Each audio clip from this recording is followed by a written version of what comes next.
اعوذ باللہ من الشیطان الرجیم بسم اللہ الرحمن الرحیم الحمد للہ رب العالمین الرحمن الرحیم والصلاة والسلام علی سید الانبیاء والمرسلین امام المتقین خاتم النبیین سیدنا و مولانا محمد وعلی آلہ و اصحابہ اجمعین۔ جیسا کہ آپ دوست احباب جانتے ہیں کہ ہم ہر ماہ مسجد حاضہ میں سیدنا عبد القادر جیلانی رحمۃ اللہ علیہ کے افکار، ان کی تعلیمات اور سلسلہ قادریہ کے حوالے سے گفتگو کرتے ہیں۔ پچھلی دفعہ آپ سے ہم نے وعدہ کیا تھا کہ جو عبادات ہیں اور اعمال ہیں ان کے ظاہری پہلوؤں سے تو سبھی واقف ہیں، لیکن ان کے باطنی پہلوؤں پہ گفتگو بہت کم ہوتی ہے۔ تو خالصتاً جو تحریر سیدنا عبد القادر جیلانی رحمۃ اللہ علیہ کی ہم تک پہنچی ہے ہمارے مشائخ کے نظر و کرم سے، اس کی روشنی میں ہم نے کہا تھا کہ ہم باطنی پہلوؤں پر گفتگو کریں گے، نماز، روزہ، خالص باطنی، شرعی مسائل نہیں۔ لیکن آج تھوڑا سا معذرت کے ساتھ ایک اور پہلو کی طرف آپ کی توجہ کرانا ضروری ہے، کیونکہ پچھلے 1.5-2 ماہ سے کچھ ایسی محافل میں شرکت کا موقع ملا جہاں بڑا دل دکھا ہے۔ سچی بات ہے، جب مشائخ کی تعلیمات مسخ ہونے لگیں اور اگر دل نہ دکھے تو بڑے افسوس کی بات ہے۔ تو خالصتاً تربیت کے نقطہ نظر سے، اصلاح کے نقطہ نظر سے کچھ باتیں عرض کرنی، اگلی دفعہ انشاءاللہ باطنی پہلوؤں پہ بات کریں گے۔ حضور اکرم صلی اللہ علیہ وسلم کی ذات مبارک کا ہمارا ایمان ہے کہ تمام علوم کا منبع ہے، تمام علوم کا مرکز ہے۔ اس لیے یہ جو اب ہمارے پاس شرعی علوم اور باطنی علوم مختلف شاخیں بن گئی ہیں، ان کی ضرورت نہیں تھی۔ پھر صحابہ کرام رضوان اللہ تعالی علیہم اجمعین نے یہ بیڑا اٹھایا اور اسی دور میں یہ شاخیں بننا شروع ہوئیں۔ آپ اس طرح سے دیکھیں کہ صحابہ اور صحابیات کی تعداد لاکھوں میں ہے۔ 1.25 لاکھ کم و بیش تو ہمیں حج ہی سے معلوم ہے، وہ سب صحابی اور صحابیات ہیں۔ اور مدینہ منورہ اس میں اگر ہزاروں نہیں تو سینکڑوں صحابی صحابیات تو لازمی ہیں، لیکن جو ہمیں پتہ چلتا ہے وہ ہزاروں کا پتہ چلتا ہے۔ لیکن آپ دیکھیے کہ حدیث کے راوی سارے صحابہ نہیں ہیں، ساری صحابیات نہیں ہیں، اس سے ان کے صحابیت کے درجے پہ کوئی اثر نہیں پڑتا۔ خدا نہ خواستہ، استغفر اللہ، ہم یہ نہیں کہہ رہے کہ وہ بلند ہے یا وہ کم تر ہے، استغفر اللہ، ایسی کوئی بات نہیں۔ ہاں یہ ہم جانتے ہیں کہ دین ہمارا باقاعدہ احادیث مبارکہ کی روشنی میں اور بزرگوں کے اور ہمارے محدثین کے اقوال کی روشنی میں یہ ہمیں بتاتا ہے کہ صحابہ میں اگر کوئی درجہ بندی ہے تو وہ ان کے ایمان قبول کرنے کے زمانے کے حساب سے ہے، کہ جو بدری صحابہ ہیں ان کا بہت بڑا مرتبہ ہے، بیت رضوان والے صحابہ ہیں ان کا بہت بڑا مرتبہ ہے، جو بعد میں ایمان لائے ہمارے لیے تو سب صحابہ ہیں، لیکن ہم جانتے ہیں کہ یہ بہرحال فرق ہے مرتبے کا، اس سے زیادہ ہم کچھ نہیں کرتے۔ لیکن اس کے باوجود جو راوی صحابہ ہیں ان کی تعداد کافی کم ہے۔ پھر جو روایات اور احادیث مبارکہ صحابہ کرام رضوان اللہ تعالی علیہم اجمعین کے پاس تھیں، ان کی روشنی میں فقہی فیصلے کرنے والے صحابہ کی تعداد اور بھی کم ہے۔ تو ایک شاخ بن گئی کہ فقہا صحابہ کون سے ہیں، ایک شاخ بن گئی کہ روایت کرنے والے جو صحابہ ہیں وہ کون سے ہیں، ایک شاخ بن گئی وہ صحابہ اور صحابیات جو ان کے مشورے پر چلتے تھے. تو اس طرح سے شاخیں بننی شروع ہو گئی. پھر مزید آگے چلے تو تزکیہ کی بھی شاخ نکلی بیچ میں سے. پھر حدیث میں علماء ماشاءاللہ موجود ہیں، یہ یقیناً اتفاق کریں گے ہم سے کہ حدیث میں پھر جب جھوٹ بولنے والے لوگ آئے تو پھر جرح، تعدیل، علم الرجال، اس طرح کی شاخیں نکلی. ہم صرف نام لے رہے ہیں، عوام کو ان سب کا جاننا کوئی ایسا ضروری نہیں ہے. مقصد صرف بات سمجھانا ہے کہ ضرورت کے مطابق وقت کے ساتھ ساتھ مختلف شاخیں نکلیں. یہ علیحدہ علیحدہ شاخیں انفرادی نہیں ہیں، یہ ہمارے دین کا حصہ ہیں اور نبی کریم صلی اللہ علیہ وسلم ہی سے جڑتی ہیں جا کے. کوئی یہ نہیں کہہ سکتا کہ فلاں وقت میں یہ نہیں تھا، فلاں وقت میں وہ نہیں تھا، اس لیے یہ چیز ہے یا وہ چیز نہیں ہے. ایسی کوئی بات نہیں ہے، یہ سب وہیں سے آ رہی ہیں چیزیں. پھر تزکیہ کی شاخ نکلی اور کچھ ایسے لوگ سامنے آئے جنہوں نے زیادہ توجہ تزکیہ پہ کی. جیسے کچھ لوگ تھے جنہوں نے زیادہ توجہ حدیث پہ کی، روایت پہ، تو وہ محدث ہو گئے. کچھ لوگ تھے جنہوں نے مسائل کے اخذ کرنے پہ توجہ زیادہ کی، وہ فقیہ ہو گئے. اسی طرح جو تزکیہ کے راستے پہ چلے وہ ہیں جن کو ہم بزرگان دین کہتے ہیں، اور وہ ہے جس کو ہم علم تصوف کہتے ہیں. اور یہ علم تصوف بھی ہمیں کوئی ایسا کہنا ضروری اس لیے نہیں ہے کہ جو اصل لفظ ہے وہ ہے احسان.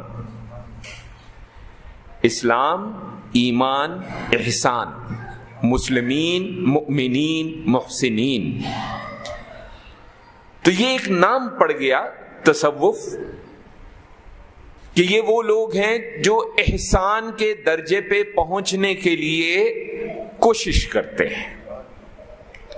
اور اس میں پھر ہمارے پاس مختلف سلاسل تصوف جو ہے وہ ترتیب پائے، لیکن یہ سب سلاسل تصوف سب جا کر جڑتے ہیں نبی کریم صلی اللہ علیہ وسلم سے.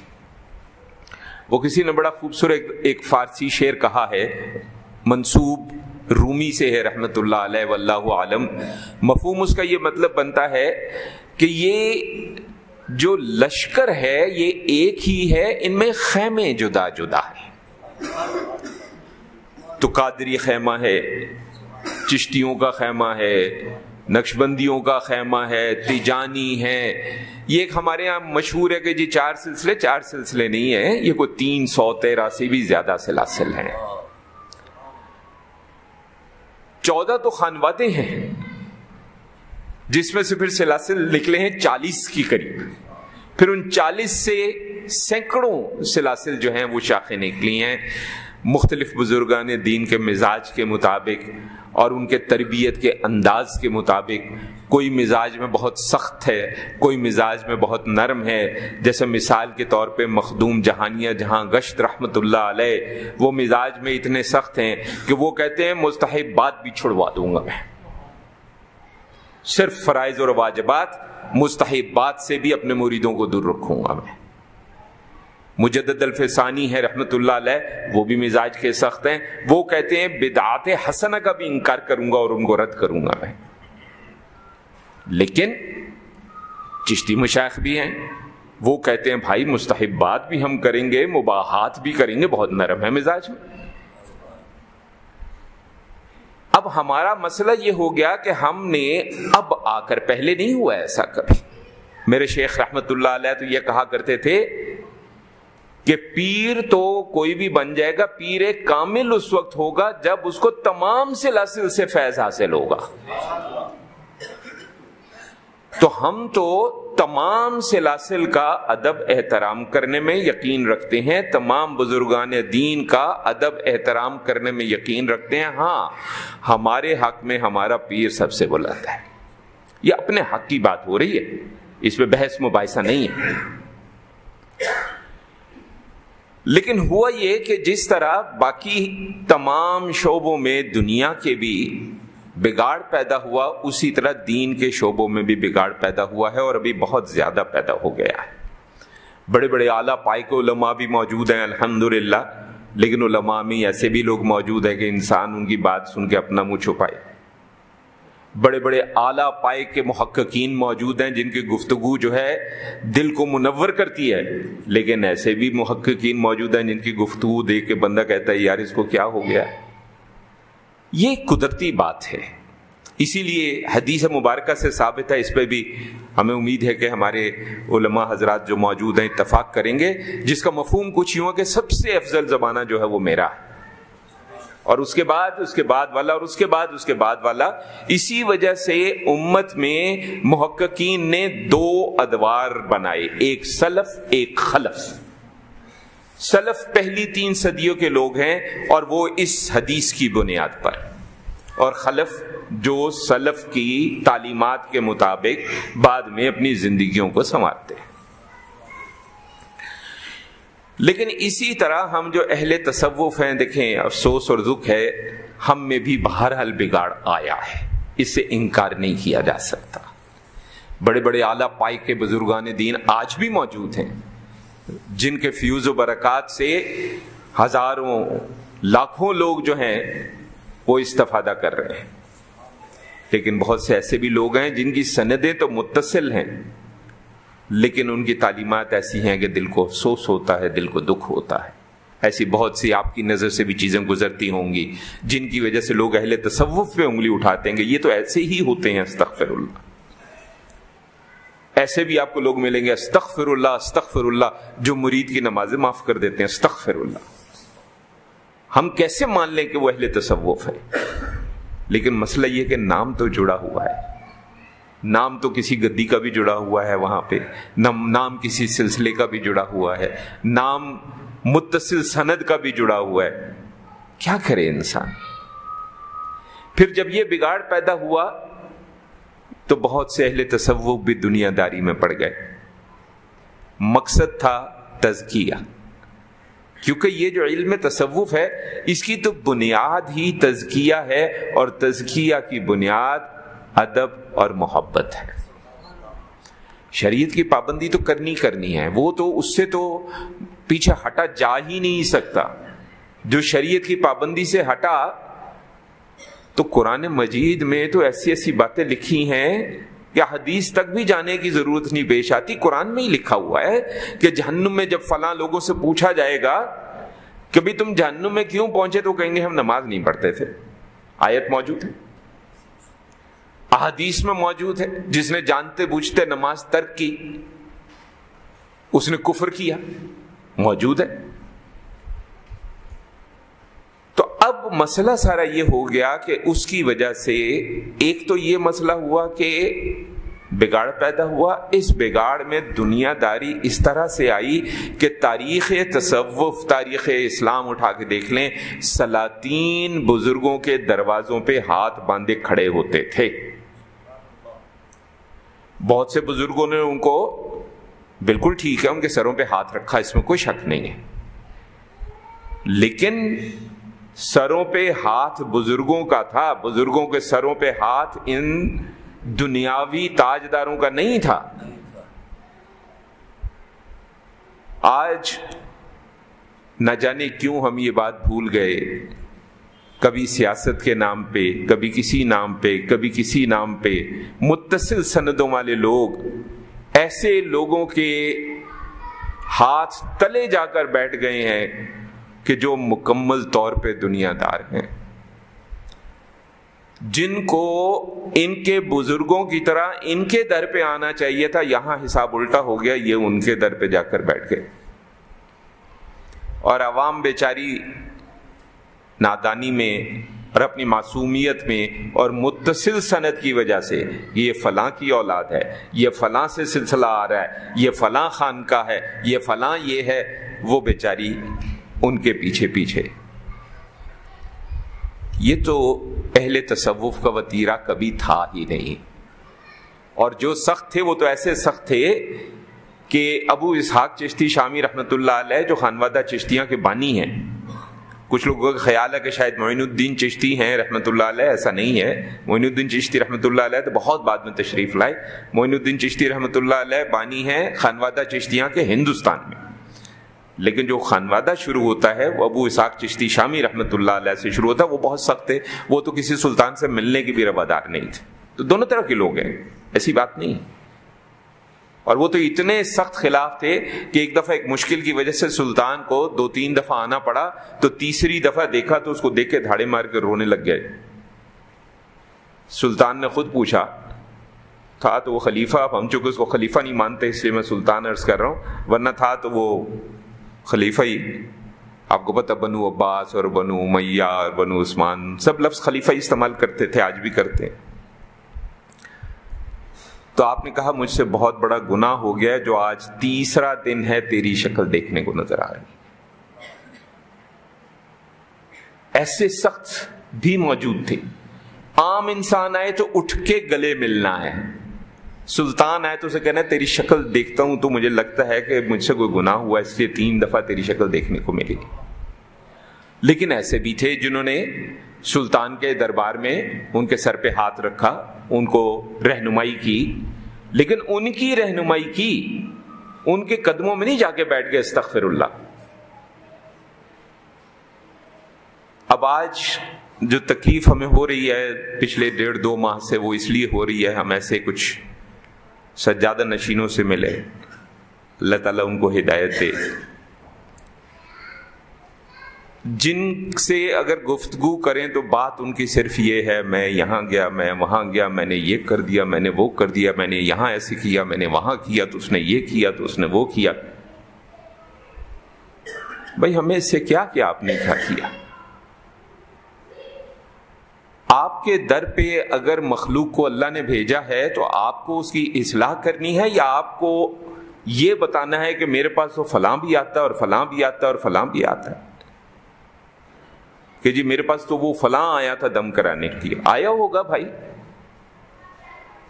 اگر آپ صحیح ہیں تو اس کے لیے یہ سعادت ہے کہ وہ آپ کے پاس آیا دم کرانے، آپ کے لیے سعادت نہیں ہے کہ وہ آپ کے پاس دم کرانے آیا۔ آپ کے پاس لوگ آتے ہیں دعا کے لیے، الحمدللہ اللہ کا فضل ہے۔ آپ کے پاس آتے ہیں دم کرانے، الحمدللہ اللہ کا فضل ہے۔ اب اگر آپ اس کو بطور ایک بڑائی پیش کریں گے جناب میرے پاس فلاں بھی آتا ہے، تو معذرت کے ساتھ ہم آپ کو ماننے سے انکار کرتے ہیں۔ میرے نبی کے جو غلام ہیں، دیکھیں بڑے سے بڑا اللہ کا ولی نبی کریم صلی اللہ علیہ وسلم کا تو غلام ہی ہے نا جی۔ میرے نبی کے جو غلام ہیں وہ دنیا داروں کے سروں کے تاج ہیں،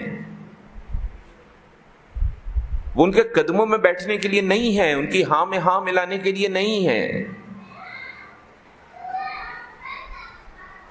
معذرت کے ساتھ آج جو موضوع چنا تھا اور میں نے اعلان کیا تھا اس پہ نہیں بات کر رہا، بس یہ دو ایک ماہ سے بڑی اور سچی بات عرض کریں کہ اکثر دوست شکایت کرتے ہیں کہ بھئی آپ کو بلایا جاتا ہے آپ جاتے کیوں نہیں؟ سچی بات ہے، آپ ہمارے حلقہ احباب سے پوچھیں، ہم جاتے ہی نہیں کہیں، نہ بیان کرتے ہیں نہ جاتے ہیں۔ اس وقت صرف 2 لوگ ہیں جن کے پاس ہمارے لوگ بلاتے ہیں، ہم انکار کرتے ہیں۔ اس کی وجہ یہی ہے جب وہاں جاتے ہیں دیکھتے ہیں کیا ہو رہا ہے، بڑی تکلیف ہوتی ہے۔ ہمارے بزرگوں کا اثاثہ لٹ گیا، برباد ہو گیا، نہ کوئی شرعی تعلیم نہ باطنی تعلیم۔ وہ ہمارے بڑے اچھے دوست ہیں، اللہ تعالیٰ ان کے درجات بلند فرمائے، سجادہ نشین ہیں گھڑی شریف کے۔ ان کے دادا جو ہیں وہ خلیفہ تھے، مرید تھے خواجہ غلام فرید کوٹ مٹن شریف سے رحمۃ اللہ۔ وہ بڑی مزیدار ایک بات کرتے ہیں اور مجھے بھی لگتا ہے کہ وہ بات بالکل درست ہے، اور وہ بھی بیچارے بڑا اس معاملے میں جو ہیں وہ دکھی رہتے ہیں۔ ہر سال وہ انٹرنیشنل صوفی کانفرنس کرایا کرتے تھے، ابھی کافی عرصے سے اس میں بھی خاموشی ہو گئی ہے۔ وہ کہتے ہیں کہ جی آج کا حال یہ ہے، وہ ہیں اس سائڈ کے ملتان سے بھی آگے، گھڑی شریف اس سائڈ پہ ہے، تو وہاں کی پنجابی آپ کو پتہ تھوڑی سی مختلف سی ہے تھوڑی سی۔ تو کہتے ہیں کہ مرید آندہ ہے تو مرید بیعت کردا ہے تو بیعت کر کے کہندا میں پیر پھڑ چھڈیا، تو پیر بھی کہندا میں مرید کر چھڈیا۔ تو سچی گل ہے کہ دونوں نے چھڈ دیتا، پھڑیا کسی نے بھی۔ میں ان کی بات سے بالکل اتفاق کرتا ہوں 100%۔ ہم نے یہاں دیکھا، ہمارے اپنے خاندان میں لوگ موجود ہیں، فلاں کے مرید ہو گئے، بس سمجھ لیا کافی، دنیا کا ہر غلط کام چل رہا ہے، نماز روزے کا پتہ نہیں، یا نماز روزے کا پتہ ہے تو دھوکہ بھی چل رہا ہے، جھوٹ بھی چل رہا ہے، استغفر اللہ، فحاشی بھی چل رہی ہے۔ جب ہمارے مشائخ نے کہا کہ جو میرا مرید ہوگا اس کو میں اپنے ساتھ جنت میں لے کر جاؤں گا، پہلے فیصلہ کر لیں کہ وہ مرید کہہ کس کو رہے ہیں۔ کیا صرف ہاتھ میں ہاتھ رکھ دینے سے مرید ہو جاتا آدمی؟ کیا نبی کریم صلی اللہ علیہ وسلم نے جب کہا تھا کہ مانگو مجھ سے کیا مانگتے ہو، تو صحابی نے کہا تھا میں جنت میں آپ کا ساتھ مانگتا ہوں، تو آپ نے کیا کہا تھا؟ پوری حدیث نہیں لوگ بیان کرتے، آپ نے کہا تھا پھر تم میری مدد کرو اچھے اعمال کے ساتھ۔ جب ہم کسی کو کہتے ہیں کہ آپ ہمارے محبوب ہیں، ہمیں آپ سے محبت ہے، ہم چاہتے ہیں کہ آپ ہمارے سر پہ ہاتھ رکھیں، اور جب آپ کو اللہ تعالیٰ نوازے تو ہمیں آپ یاد رکھیں، تو دیکھنا یہ کہ ہم کس منہ سے کہہ رہے ہیں۔ کچھ کیا ہونا تو بندہ کہتا ہے کہ سرکار کچھ کیا ہے، زیادہ نہیں کر سکا، اتنے کو قبول فرما لیجیے، ہماری مغفرت ہو جائے۔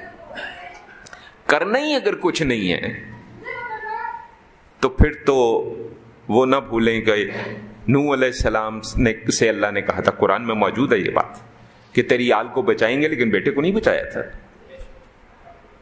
اور جب انہوں نے کہا کہ یا اللہ یہ میرا بیٹا ہے، اس کو بچا، تو انہیں وعدہ کیا، تو کیا کیسے جواب آیا؟ تیرا بیٹا نہیں ہے، تیری اتباع نہیں کرتا۔ ڈریں اس بات سے، ہم مجھ سمیت ہم سب کو ڈرنا ہے۔ صرف دعوے سے بات نہیں بنے گی، کچھ نہ کچھ تو کرنا ہوگا، چاہے تھوڑا ہو۔ لیکن جو بالکل کچھ نہیں کرتے، اور ہاتھ جب کسی کا ہاتھ میں رکھنا ہے نا، سوچ سمجھ کے رکھنا ہے۔ وہ معاملات جو دیکھیں، نبی کریم صلی اللہ علیہ وسلم کی یہ بھی حدیث موجود ہے جس کا مفہوم یہ ہے کہ جو شخص ہوتا ہے نا اللہ والا، وہ ہوتا ہے جس کے چہرے کو دیکھو تو اللہ یاد آئے، اس کی گفتار، اس کی چال، اس کا چہرہ، اس کے چہرے پہ انوار، اللہ کی یاد آتی ہے اس کی گفتار سے، اس کی صحبت سے۔ تو اللہ تعالی ہم سب کو ہدایت دے، چونکہ وقت کم ہے تو ذکر بھی ابھی کرنا ہے ہمیں، تو آپ دوستوں سے بس یہی درخواست ہے کہ بہت محتاط رہ کر چلیں۔ پل صراط پہ ہمارا ایمان ہے، لیکن یہ دنیا بھی ایک طرح کا پل صراط ہے، یہاں پہ بھی ایک چھوٹی سی لغزش ادھر پھینک سکتی ہے، ادھر پھینک سکتی ہے۔ ظاہر ہے سہارا تو اللہ اور اللہ کے رسول صلی اللہ علیہ وسلم ہی کا ہے، لیکن اس ایمان کے مطابق کچھ نہ کچھ تو ہم کریں۔ سب کچھ چھوڑ بیٹھ کے بات نہیں بنے گی، اور صرف دعوے سے بات نہیں بنے گی۔ جہاں دعویٰ ہوتا ہے نا، وہاں پہ امتحان بھی ہوتا ہے، اس لیے دعویٰ بھی کریں تو 10 دفعہ سوچ کے کریں۔ اللہ تعالیٰ ہمیں اذن و توفیق بخشے اور ہمیں صحیح رہنمائی کرنے والے جو ہیں وہ رہنما عطا فرمائے۔ وصلی اللہ علی خیر خلقہ سیدنا و مولانا محمد وعلی آلہ و اصحابہ اجمعین برحمتک یا ارحم الراحمین۔